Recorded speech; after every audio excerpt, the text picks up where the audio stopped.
দেখতে পাচ্ছ কি দেখালাম না, একটা রেল লাইন দেখাচ্ছি, রেল লাইনের মাঝে এই গ্যাপ আছে, এই গ্যাপটা ভালো করে লক্ষ্য করে, যে সাদা তীর চিহ্ন দিয়ে দেখানো হয়েছে, এই গ্যাপটাকে রেল লাইনের মাঝে রাখা হয়। এটা কোনো ত্রুটি নয়, এটা কিন্তু থাকে। কেন থাকে না, আমাদের সেফটির জন্য থাকে। এর কারণটা আজকে আমরা পড়ব, কেন রেল লাইনের মাঝে এরকম গ্যাপ রাখা হয়। ভালো করে দেখে নাও, দেখতে পাচ্ছ? ওকে, এর উত্তর আমরা দেবো যে কেন রেল লাইনের মাঝে মাঝে গ্যাপ রাখা হয় নির্দিষ্ট দূরত্বের অন্তর। আর নিচে যে নাট বল্টু দিয়ে এটা লাগানো হয়েছে, আর এগুলোর মাঝে হচ্ছে ফিস প্লেট দিয়ে আটকানো আছে দুটো রেল লাইনকে। ওকে, বল, ওই একটা রিংয়ের পরীক্ষা, রিং অ্যান্ড বল এক্সপেরিমেন্ট। পরীক্ষাটা দেখো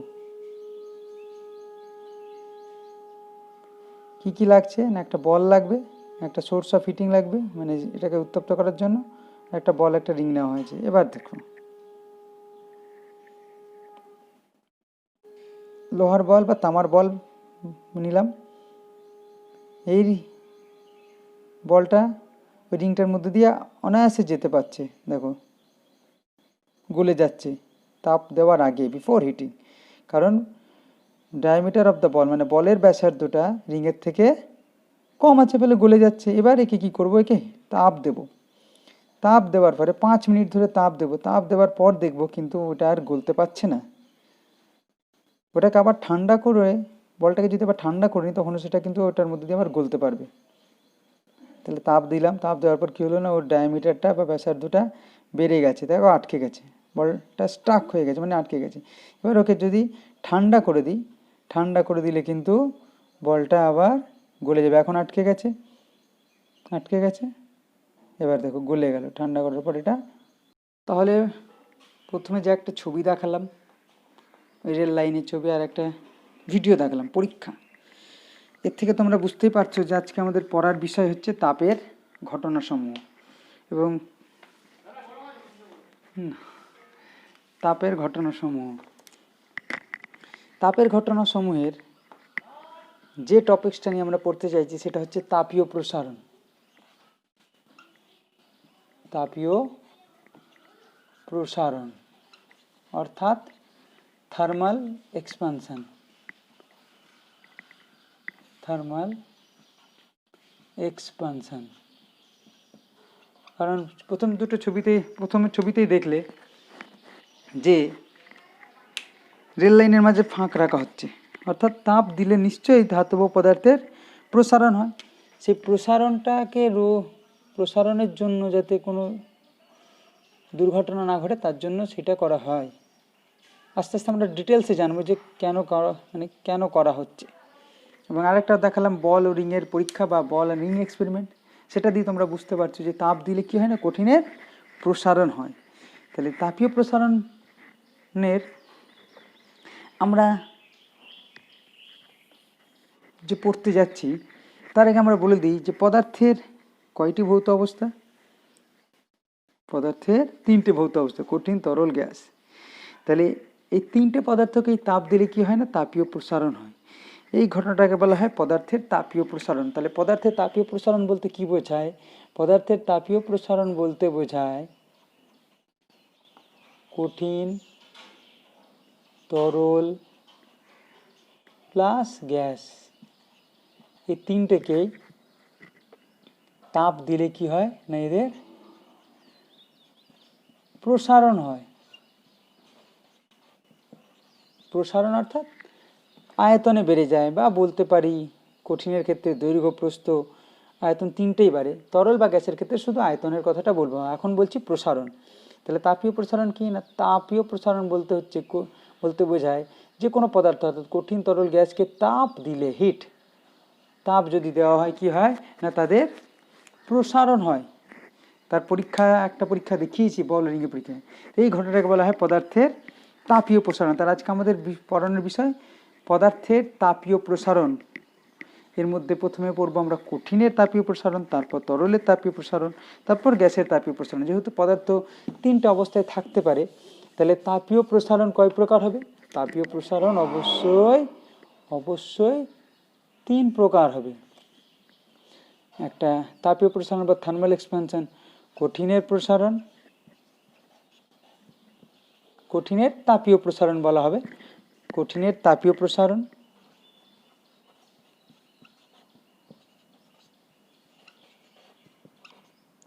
বা থার্মাল এক্সপানশন অফ সলিড, তরলের তাপীয় প্রসারণ, তরলের তাপীয় প্রসারণ, আর একটা হচ্ছে গ্যাসের তাপীয়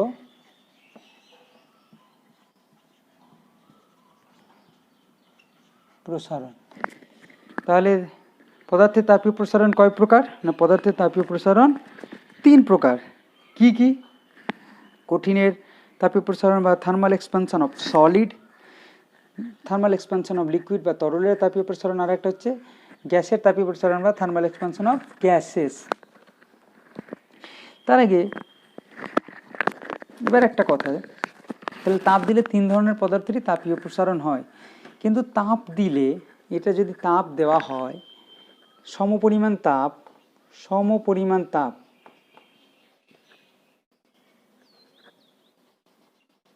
এই 3টে পদার্থকে যদি দেওয়া হয়, কার প্রসারণটা বেশি হবে? সমপরিমাণ তাপ যদি এই 3টে কঠিন, তরল, গ্যাস, কঠিন মানে সলিড, লিকুইড আর গ্যাস,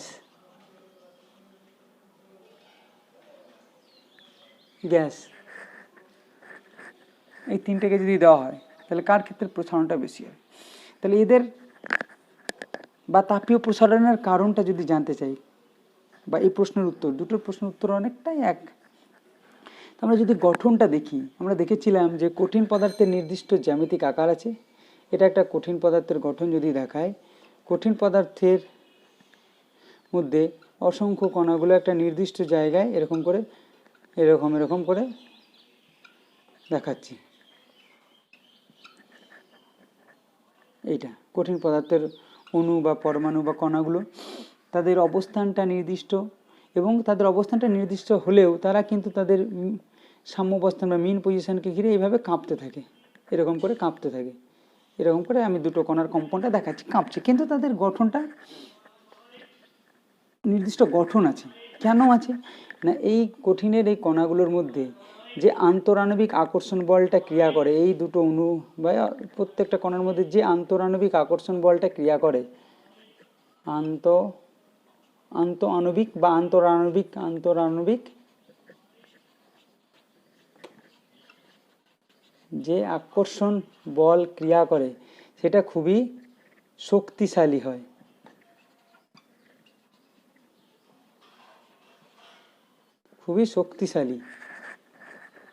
তাহলে যে আন্তরাণবিক আকর্ষণ বল ক্রিয়া করছে কঠিনের ক্ষেত্রে খুবই শক্তিশালী হয়। ঠিক আছে? তাই জন্য এদের নির্দিষ্ট গঠন এবং আকৃতি আছে, অর্থাৎ কঠিনের আকার ও আয়তন 2 আছে। তরলের ক্ষেত্রে এই আন্তরাণবিক আকর্ষণ বলটা কি হয়? কমে যায়।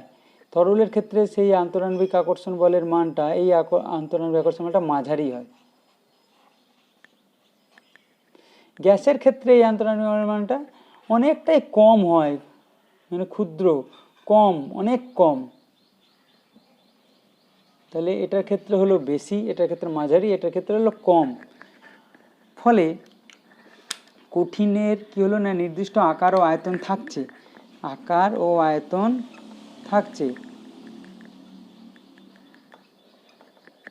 তরল বা গ্যাসের ক্ষেত্রে কি হচ্ছে?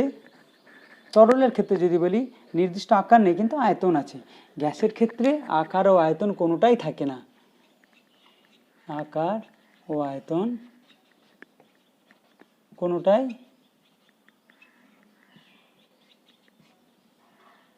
কোনোটাই থাকে না। দেখা যাচ্ছে লেখাগুলো, কোনোটাই থাকে না। তাহলে আমরা কি বললাম না, পদার্থের 3টে ভৌত অবস্থা, কঠিন, তরল আর গ্যাস। কঠিনের মধ্যে কঠিনের নির্দিষ্ট আকার ও আয়তন আছে। কেন না, কঠিনের মধ্যে যে অণুগুলো থাকে বা কণাগুলো থাকে, তাদের মধ্যে আন্তরাণবিক আকর্ষণ বলের মানটা খুব বেশি, এবং তাদের অণুগুলো নির্দিষ্ট অবস্থানে সবসময় থাকে, কারণ তাদের নির্দিষ্ট গঠন আছে বা আকার আছে, এবং তারা নির্দিষ্ট অবস্থানে থেকে কম্পমান হয়। কিন্তু তরলের ক্ষেত্রে কী হয়, সে আন্তঃনাম্বিক আকর্ষণ বলের মানটা অনেক কম থাকে, ফলে তাদের নির্দিষ্ট কোনো আকার নেই, আয়তন আছে কিন্তু নির্দিষ্ট আকার নেই। গ্যাসের ক্ষেত্রে সেই আন্তঃনাম্বিক আকর্ষণ বলটা অনেক কম, তাই জন্য দেখবে গ্যাস সহজেই ছড়িয়ে যায়। একটা ধূপকাঠি জ্বালা বা একটা পারফিউম যদি স্প্রে করে তাহলে চারিদিকে ছড়িয়ে পড়ে। জলকে এখানে যদি ঢালাই বোর্ডের পরে গড়িয়ে পড়বে, কিন্তু এই পেনটাকে এখানে রাখলাম এখানেই থাকবে, এই ডাস্টারটাকে এখানে রাখলাম এখানেই থাকবে, কারণ এদের মধ্যে আন্তঃনাম্বিক আকর্ষণ বলটা অনেক বেশি শক্তিশালী। একে আমি সহজে এর আকার আয়তনে পরিবর্তন করতে পারবো না। বল প্রয়োগ করে পরিবর্তন করতে পারবো কি পারবো না, তরলের ক্ষেত্রে পাই না। গ্যাসের ক্ষেত্রে কিন্তু বল প্রয়োগ করে আকার বা আয়তন পরিবর্তন করা যায়। ঠিক আছে, এবার তাপ যখন আমরা প্রয়োগ করি তাহলে বুঝতেই পারছো, তাপ দিলে এই অণুগুলোর মধ্যে কি হবে, কঠিনের ক্ষেত্রে এর কম্পনটা আরও বেড়ে যায়। কম্পনটা আরও বেড়ে গেলে তাপ দেওয়া হলো প্রত্যেকটা, এইখানকার যদি তাপ দিই তাহলে এখানকার অণুগুলো কাঁপতে শুরু করলো, এরা কি করবে, এর সাথে ধাক্কা খাবে, ফেলে একেও তার শক্তিটা দেবে, এরাও কাঁপতে শুরু করবে। এভাবে প্রত্যেকটা অণু তার সাম্যাবস্থানকে বা মধ্যাবস্থান কেন্দ্র করে কাঁপতে থাকে, ফলে তাদের মধ্যে কি হয় না, দূরত্বটা বেড়ে যায়, ফলে আয়তনের প্রসারণ। এটা হচ্ছে আয়তনের প্রসারণের কারণ, প্রত্যেকটার ক্ষেত্রে তাই হয়। কিন্তু সমপরিমাণ তাপ দিলে কঠিনের প্রসারণটা সব থেকে কম হবে, কেন এদের আন্তঃনাম্বিক আকর্ষণ বলটা অনেক বেশি, তাই জন্য এদের প্রসারণটা কম হবে। সব থেকে বেশি কার হবে, গ্যাসের ক্ষেত্রে, কারণ তাদের মধ্যে আন্তঃনাম্বিক আকর্ষণ বলের মানটা অনেকটা কম থাকে। ঠিক আছে, তাদের একই পরিমাণ তাপ দিলে সব থেকে বেশি প্রসারণ কার হবে, গ্যাসের। সাধারণত কঠিনের থেকে 10 গুণ বেশি প্রসারণ হয় তরলের, একই পরিমাণ যদি তাপ দিই। তার থেকেও কঠিনের থেকে 100 গুণ বেশি প্রসারণ হবে গ্যাসের, সমপরিমাণ তাপ যদি দেওয়া হয়। বুঝতে পারছো, সমপরিমাণ তাপ দিলে কার প্রসারণ সবচেয়ে বেশি, গ্যাসের, আর কার প্রসারণ সবচেয়ে কম হবে না, কঠিনের। তাহলে প্রসারণকে 3 ভাগে ভাগ করলাম, কঠিনের প্রসারণ, তরলের প্রসারণ আর তাপের প্রসারণ। প্রসারণের কারণ বলা হলো, কঠিনের কেন কম হচ্ছে না, এর আন্তঃনাম্বিক আকর্ষণ বলের মানটা বেশি, এর ক্ষেত্রে মাঝারি, তাই জন্য কঠিনের থেকে বেশি, এর ক্ষেত্রে অনেক কম, তাই জন্য বেশি হয়। ঠিক আছে, এরপর কঠিনের তাহলে তাপীয় প্রসারণ কাকে বলে। এবার যদি বলি কঠিনের তাপীয় প্রসারণ বলতে কি বোঝায়, তাহলে কঠিনের তাপীয় প্রসারণ বলতে বোঝায় যে কঠিন পদার্থের তাপ প্রয়োগ করলে যে প্রসারণ হয় তাকে কঠিন পদার্থের তাপীয় প্রসারণ বলা হবে। কঠিনের তাপীয় প্রসারণ কথার অর্থ হলো, কোনো কঠিনে তাপ দেওয়া হলো, তাপ প্রয়োগ করা হলো, তাহলে কোনো কঠিনের ক্ষেত্রে তাপ প্রয়োগের ফলে কঠিনের যে প্রসারণ হয় তাকে বলা হয় কঠিনের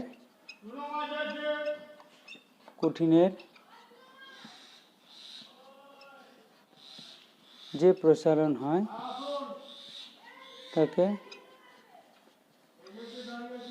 কঠিনের তাপের প্রসারণ বলে। তাপ প্রয়োগের ফলে কঠিনের যে প্রসারণ হয় তাকে কঠিনের তাপের প্রসারণ বলে। এবার এই কঠিনের তাপের প্রসারণকে আমরা 3 ভাগে ভাগ করতে পারবো। কেন,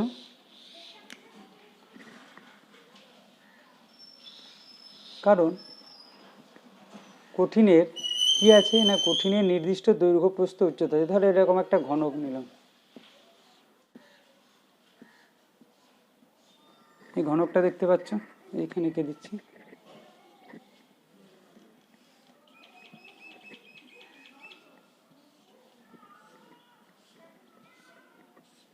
তাহলে এই ঘনকটার কি আছে,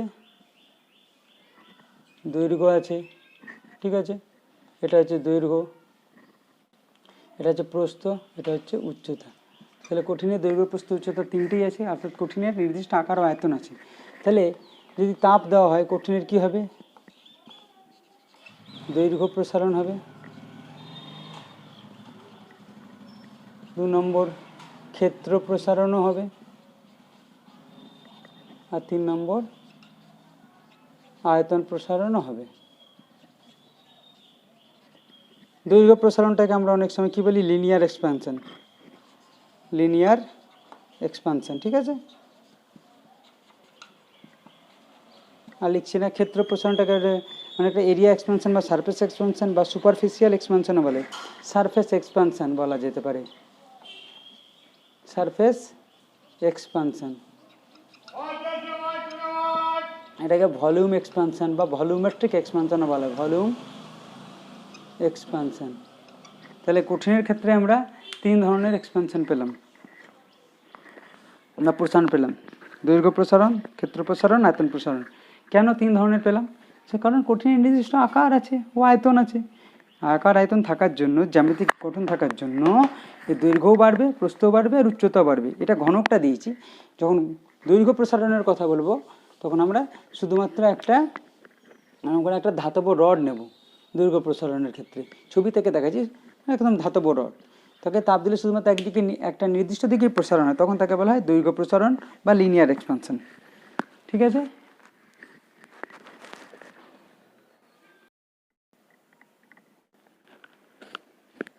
তাহলে আমরা দেখলাম যে কঠিনে 3 ধরনের প্রসারণ হচ্ছে, দৈর্ঘ্য প্রসারণ, ক্ষেত্র প্রসারণ, আয়তন প্রসারণ। এবার বিভিন্ন কঠিনের ক্ষেত্রে কি প্রসারণটা সমান হবে? না, বিভিন্ন কঠিনের ক্ষেত্রে প্রসারণটা সমান হবে না, আলাদা হবে। যেমন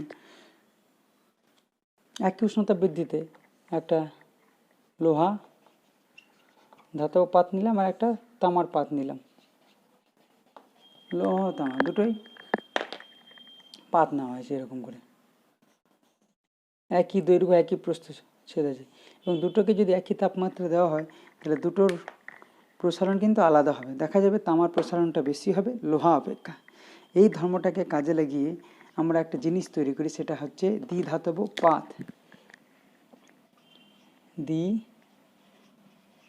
দ্বিধাতব পাত বাইমেটালিক স্ট্রিপ বলা হয়। বাইমেটালিক স্ট্রিপে কি করা হয়, দুটো ভিন্ন ধাতুর পাতকে, ধরো এইভাবে আমি একটা লোহা নিলাম আর একটা এইভাবে পিতল নিলাম, তাহলে উপরেরটা হচ্ছে লোহা, নিচেরটা হচ্ছে পিতল, এটা হচ্ছে পিতল, এটা হচ্ছে লোহা। এই দুটো ধাতুকে এখানে ছিদ্র করে, এখানগুলোতে কী করা হয়, ছিদ্র করে রিভেট বা খিল লাগিয়ে দেওয়া হয়। এইভাবে রিভেট বা খিল লাগিয়ে দিলে এবার তারপর এটাকে হাতুড়ি দিয়ে পিটে দিলে, হাতুড়ি দিয়ে আঘাত করলে চ্যাপ্টা হয়ে যায়, ফলে এটা আটকে যায়, এবং এটাকে ঠান্ডা করে দিলে এটা আরও সংকুচিত হয়ে যায়, ফলে দ্বিধাতব পাতটা খুব শক্তভাবে লেগে থাকে, দুটো পাত দুটো। তাহলে একে বলে দ্বিধাতব পাত। তাহলে যেহেতু আমরা বলছি যে একই তাপ দিলে বিভিন্ন কঠিনের বিভিন্ন প্রসারণ হয়, বিভিন্ন পরিমাণ হবে, তাহলে দ্বিধাতব পাত কিনা সাধারণ উষ্ণতায় একই দৈর্ঘ্য একই প্রস্থ, এই প্রস্থটা একই দৈর্ঘ্য একই প্রস্থ ও একই বেদযুক্ত, বেদটাও একই হবে, এরকম পুরু যদি নিই দুটো পাতি কিন্তু এই পুরুরই হবে, এতটাই বেদ হবে। তাহলে একই দৈর্ঘ্য একই প্রস্থ আর একই বেদ, তাহলে কি এক হতে হবে, দৈর্ঘ্য প্রস্থ আর বেদ যদি একই থাকে, কিন্তু দুটো ভিন্ন ধাতু, ভিন্ন দুটি ধাতু, এদেরকে যদি একসাথে আমরা লাগিয়ে রিভেট করে দিই, তাহলে থাকে, সেটাকে বলা হয় দ্বিধাতব পাত। দ্বিধাতব পাত থেকে আমরা উদাহরণ থেকেই বলতে পারবো যে বিভিন্ন পদার্থের বিভিন্ন কঠিন প্রসারণটা বিভিন্ন হয়। এর ব্যবহার কোথায় আছে? ব্যবহার প্রচুর জায়গায় আছে। থার্মোস্ট্যাটে বা আমাদের যে ইলেকট্রিক আয়রন আমরা বাড়িতে ব্যবহার করি, সেখানেও দ্বিধাতব পাতের ব্যবহার করা হয়। তো এটাকে কি হবে না, তাপ যদি দেওয়া হয়, এরকম দ্বিধাতব পাতকে যদি তুমি তাপ দাও, তাপ দেওয়ার ফলে দেখা যাবে, তাপ দিলে এটা কোন দিকে বেঁকে যাচ্ছে, যদি উত্তপ্ত করা হয়, পিতল আর লোহা যদি উত্তপ্ত করা হয়, একে হিট করা হলো, এইভাবে হিট করা হচ্ছে, উত্তপ্ত করা হচ্ছে, উত্তপ্ত করলে দেখা যাবে এই দ্বিধাতব পাতটা এইভাবে বেঁকে গেছে, এই দ্বিধাতব পাতটা এইভাবে বেঁকে গেছে। এখান থেকে যদি দেখাই,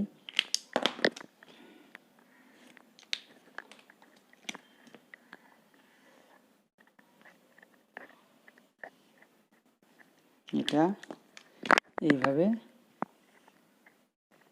বেঁকে গেছে, তার মানে এটা হচ্ছে পিতলটা বাইরের দিকে থাকবে আর তামাটা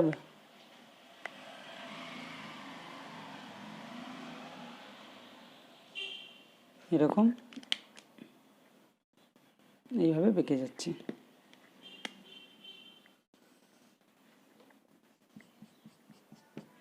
বেঁকে গেছে তাপ দেওয়ার ফলে।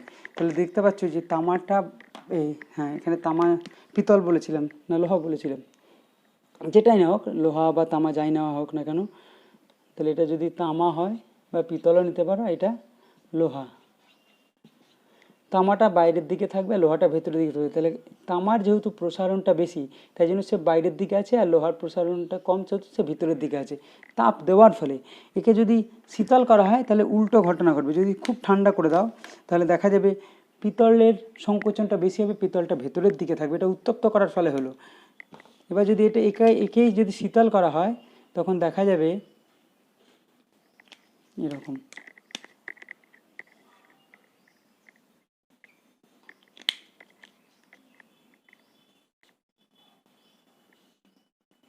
এটা লোহা বা পিতল যদি থাকে, এটা কি হবে, ভেতরের দিকে থাকবে, এটা ঠান্ডা করার ফলে।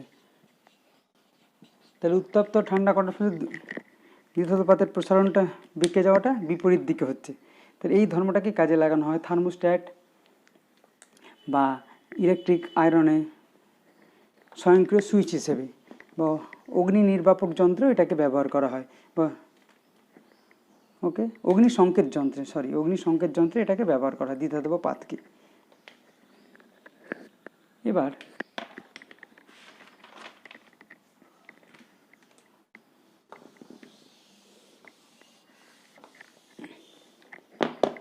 তাহলে কঠিনের প্রসারণ 3 ধরনের, এবং তাপমাত্রা দিলে বিভিন্ন কঠিনের প্রসারণটা বিভিন্ন হয়।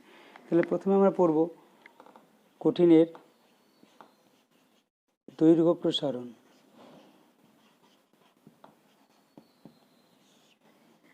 বা এটাকে রৈখিক প্রসারণ বলা হয়, দৈর্ঘ্য প্রসারণ বা রৈখিক প্রসারণ।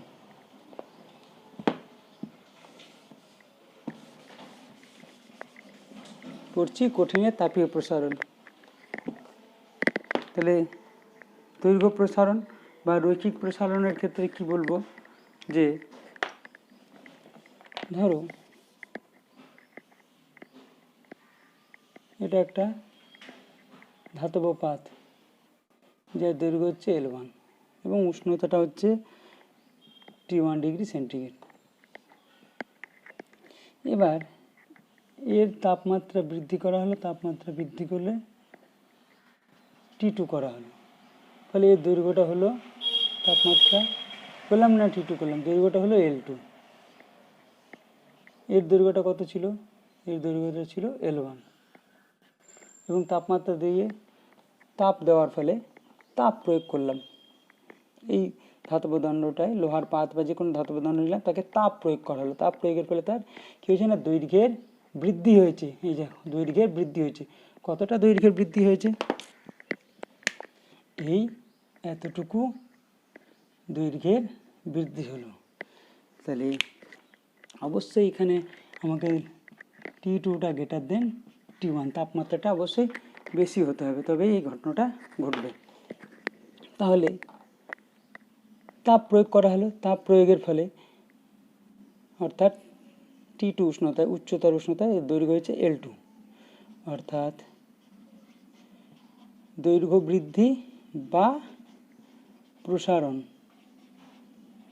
সমান কী হবে, L2 মাইনাস L1। অন্তিম দৈর্ঘ্য থেকে প্রাথমিক দৈর্ঘ্য বাদ দিলাম। তাপমাত্রার পরিবর্তন সমান T2 মাইনাস T1। তাপমাত্রার পরিবর্তন হচ্ছে T2 মাইনাস T1। আচ্ছা, তাহলে T1 উষ্ণতায় এর দৈর্ঘ্য কত ছিল না, T1 উষ্ণতায় এর দৈর্ঘ্য ছিল, T1 উষ্ণতায় যে দণ্ডটা নিয়েছি, ধাতব দণ্ডের দৈর্ঘ্য সমান L1। T2 উষ্ণতায় দণ্ডের দৈর্ঘ্য কত হলো, L2। অর্থাৎ দৈর্ঘ্য বৃদ্ধি আমি দেখিয়ে দিয়েছি, L2 মাইনাস L1, আর উষ্ণতা বৃদ্ধি দেখিয়ে দিয়েছি। এবার আমরা পরীক্ষা করে দেখতে পেরেছি যে এই যে দৈর্ঘ্য প্রসারণ যেটা হয়েছে, দণ্ডের দৈর্ঘ্য প্রসারণ দুটো বিষয়ের উপর নির্ভর করে। দণ্ডের দৈর্ঘ্য প্রসারণ দুটো বিষয়ের উপর, L2 মাইনাস L1 হচ্ছে দৈর্ঘ্য বৃদ্ধি বা দৈর্ঘ্য প্রসারণ, এটা নির্ভর করে ওই দণ্ডের প্রাথমিক দৈর্ঘ্যের ওপর L1 যখন তাপমাত্রাটা স্থির, উষ্ণতা স্থির, এই যে উষ্ণতা পরিবর্তন করছি T2 মানে সেটা স্থির আছে, সেটা বলা হয়েছে। তাপমাত্রা স্থির মানে এই তাপমাত্রা পার্থক্য যেটা বৃদ্ধি করলাম সেটা স্থির আছে। তাহলে এই যে দণ্ডের দৈর্ঘ্য প্রসারণ দুটো জিনিসের উপর নির্ভর করে, এক না প্রাথমিক দৈর্ঘ্য, অর্থাৎ যদি এটা ক্যালকুলেশন থেকে ছেড়ে দিই, এরকম দুটোই লোহার দণ্ড নিয়েছি, একটা দৈর্ঘ্য L1 আর একটা হচ্ছে L2, দুটোকে যদি একই পরিমাণ তাপ দিই দেখা যাবে যার দৈর্ঘ্যটা বেশি তার ক্ষেত্রে দৈর্ঘ্য প্রসারণটা বেশি, সেই কথাটাই বলা হয়েছে। অর্থাৎ প্রাথমিক দৈর্ঘ্য যার বেশি হবে, অর্থাৎ প্রাথমিক দৈর্ঘ্য যার বেশি হবে তার প্রসারণটা বেশি হবে। কি বলতে চাইছি না, ধরো প্রথমে দুটোই লোহার পাত নিলাম এরকম করে, বা লোহার দণ্ড নিয়েছি, পাত নয় দণ্ড, যার একটা দৈর্ঘ্য হচ্ছে 10 সেন্টিমিটার আর একটা হচ্ছে 15 সেন্টিমিটার, 10 সেন্টিমিটার আর 15 সেন্টিমিটার, 10 সেন্টিমিটার আর 15 সেন্টিমিটার। তাহলে দুটোকেই একই তাপমাত্রা দিলাম, ধরো 50 ডিগ্রি সেন্টিগ্রেড, দুটোকেই তাপমাত্রা উত্তপ্ত করলাম। দেখা যাবে 15 সেন্টিমিটার লোহার দণ্ডের দৈর্ঘ্য প্রসারণটা বেশি হচ্ছে। কেন? এর যেহেতু প্রাথমিক দৈর্ঘ্যটা বেশি, এটা একটা। এবার 2 নম্বর, একই দণ্ড নিচ্ছি, একই দৈর্ঘ্যের, এবার দুটোই নিলাম 10 সেন্টিমিটার দৈর্ঘ্যেরই দণ্ড নিলাম, ঠিক আছে। এবার দুটোই 10, আমি ছবিতে আঁকছি না, দুটোই 10 সেন্টিমিটার দৈর্ঘ্যের দণ্ড নিলাম। এবার এটাকে বাড়ালাম আমি তাপমাত্রা, এই ধরো রুম টেম্পারেচারে 30 ডিগ্রিতে আছে, এটাকে 50 ডিগ্রি পর্যন্ত বৃদ্ধি করেছি, আর এটাকে 100 ডিগ্রি পর্যন্ত বৃদ্ধি করেছি, এই দণ্ডটাকে, বুঝতে পারছো? এই দণ্ডটাকে 50 ডিগ্রি পর্যন্ত, একই দৈর্ঘ্যের, দুটোই 10 সেন্টিমিটারের, মানে এতটা হবে, দুটোই এতটা। এবার এদের তাপমাত্রা দিলে দুটোরই দৈর্ঘ্য প্রসারণ হবে, দুটো আলাদা আলাদা নিয়ে দেখাচ্ছি, গুলিয়ে যাতে না ফেলো। তাহলে দেখা যাবে যে ক্ষেত্রে তাপমাত্রা বৃদ্ধিটা 100 ডিগ্রি, অর্থাৎ 30 থেকে 100 মানে 70 ডিগ্রি তাপমাত্রা বৃদ্ধি হয়েছে, আর এখানে 20 ডিগ্রি, তাহলে এই ক্ষেত্রে প্রসারণটা বেশি হবে দ্বিতীয় ক্ষেত্রে। অর্থাৎ দৈর্ঘ্য প্রসারণ তাপমাত্রা পার্থক্যের, উষ্ণতা পার্থক্যের বা উষ্ণতা বৃদ্ধির সাথে সমানুপাতিক। যখন দৈর্ঘ্যটা স্থির, যখন প্রাথমিক দৈর্ঘ্য স্থির, প্রাথমিক দৈর্ঘ্য স্থির। এবং এটা যদি দুটো আলাদা নিই, তামা লোহা, তাহলে তো বুঝতেই পারছো প্রসারণটা আলাদা হবে। তো আমি প্রথমে কি বললাম, যে এই যে একটা লোহার দণ্ড নিয়েছিলাম, তার ক্ষেত্রে দৈর্ঘ্য প্রসারণটা দুটো বিষয়ের উপর নির্ভর করছে, একটা প্রাথমিক দৈর্ঘ্য আর তাপমাত্রা বৃদ্ধি বা উষ্ণতা কতটা বৃদ্ধি করেছে তার উপর। অর্থাৎ আমি লিখতে পারি L2 minus L1 proportional to L1 into T2 minus T1, এটা লেখা যাবে, এটা লিখলাম। এবার এই দুটোকে মুছে দিচ্ছি, তাহলে ভেদের নিয়ম থেকে আমি কি লিখতে পারি, ভেদের নিয়ম থেকে এটাকে উপরে লিখে দিলাম যে L2 minus L1 proportional to L1 into T2 minus T1। এবার ভেদের নিয়ম থেকে এটাকে সমান করতে গেলে আমাকে একটা ধ্রুবক নিতে হবে, এই ধ্রুবকটাকে বলা হচ্ছে alpha, L1 T2 minus T1, এই ধ্রুবকটাকে বলা হয় আলফা, মানে উচ্চারণটা, এই ধ্রুবকের নাম আছে, এই ধ্রুবকটাকে বলা হয় দৈর্ঘ্য প্রসারণ গুণাঙ্ক। আমি আলফা বলছি মানে তোমরা অনেকে ইনফিনিটি মনে করবে, তা নয়, এটা কিন্তু হচ্ছে আলফা, উচ্চারণটা হচ্ছে alpha, alpha, alpha beta, Greek alphabet. তাহলে রিঅ্যারেঞ্জ করি, যদি এখান থেকে আলফা সমান কি লিখতে পারছি, L2 minus L1 by L1 T2 minus T1। অর্থাৎ দৈর্ঘ্য প্রসারণ গুণাঙ্ক আলফা সমান হচ্ছে দৈর্ঘ্য বৃদ্ধি বাই প্রাথমিক দৈর্ঘ্য ইন্টু উষ্ণতা পরিবর্তন বা উষ্ণতা বৃদ্ধি, দুটোই লেখা যেতে পারে, উষ্ণতা পরিবর্তন বা উষ্ণতা বৃদ্ধি। তাহলে এটা হচ্ছে দৈর্ঘ্য প্রসারণ গুণাঙ্কের রাশিমালা, এটা হচ্ছে দৈর্ঘ্য প্রসারণ গুণাঙ্কের রাশিমালা। আলফা সমান L2 minus L1 by L1 into T2 minus T1। এর সংজ্ঞাটা কি? এর সংজ্ঞাতে বলা হচ্ছে যে একক তাপমাত্রা বৃদ্ধির জন্য বা একক উষ্ণতা বৃদ্ধির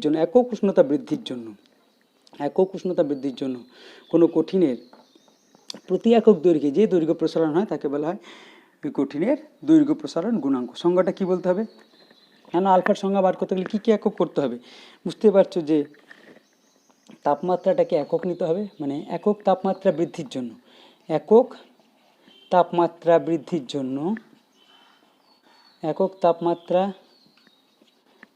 জন্য প্রতি একক প্রতি একক দৈর্ঘ্যে কোনো কঠিনের যে দৈর্ঘ্য প্রসারণ হয় তাকে বলা হয় কঠিনের দৈর্ঘ্য প্রসারণ গুণাঙ্ক। এবার এখান থেকে বুঝতেই পারছো যে কঠিনের দৈর্ঘ্য প্রসারণ গুণাঙ্কের যদি আমি মাত্রা নির্ণয় করতে চাই, মাত্রা, তাহলে কী হবে? মাত্রা আলফা সমান পেলাম L2 minus L1 by L1 into T2 minus T1, বোঝা যাচ্ছে? T2 মাইনাস T1, তাহলে মাত্রা হবে দৈর্ঘ্য মানে L, দৈর্ঘ্য বৃদ্ধি, প্রাথমিক দৈর্ঘ্যের মাত্রা L, আর তাপমাত্রার বৃদ্ধির জন্য তাপমাত্রার মাত্রা কি হয়? যদি কেলভিন কে, অর্থাৎ L কেটে গেল, কে ইনভার্স হচ্ছে এর মাত্রা, অর্থাৎ এর একক কি হবে? এর একক হবে degree centigrade inverse, degree centigrade inverse সিজিএসে, এসআইতে কেলভিন ইনভার্স, এটাতে ডিগ্রি ফারেনহাইট এফপিএসে, তাহলে এর হয়ে গেল একক। ঠিক আছে।